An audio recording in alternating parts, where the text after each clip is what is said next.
Hello guys, it's Adam from P0303. Literally just going to do a quick video for you. We got this car in. It's been to 2 other garages. It's had some parts thrown at it for the misfire. Basically, okay, we charge more money than other people, but this is why, okay? So what we've managed to do, right, connected our brand new looking coils, right, okay, you ready? All we're going to do,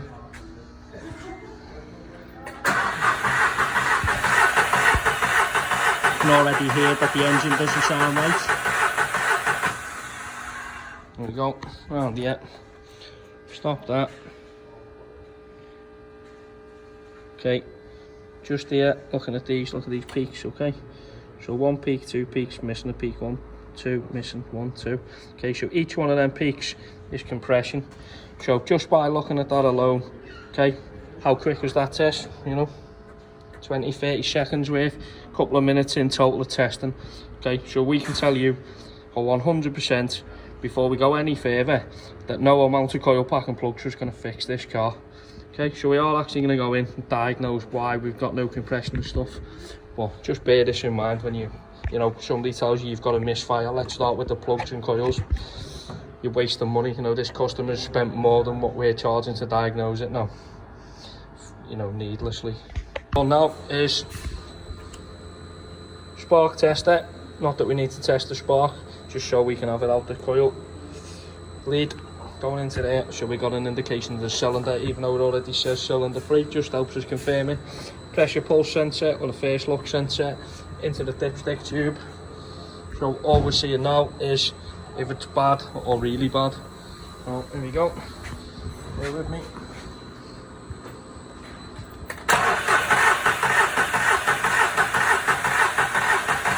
Right, answer here and pause our scope.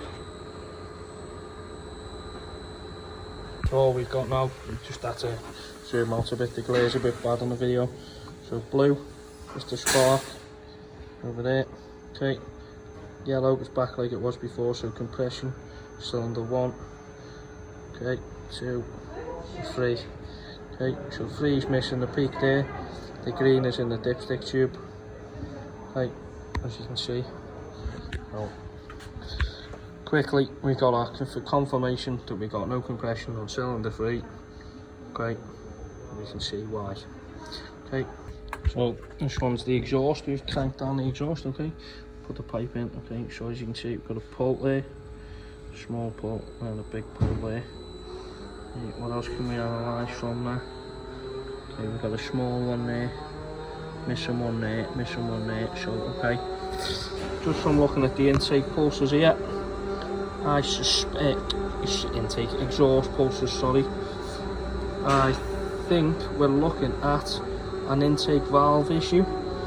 Okay, so all I'm going to do is decided to go for the in-cylinder, got the pressure there, on there we go. As you can see, massive rounded peak of the exhaust. Goes down, nothing on the intake, so we got a big pull. Okay, so to me, looking like I said, intake valve issue, so it needs stripping. There we go, job's a good one.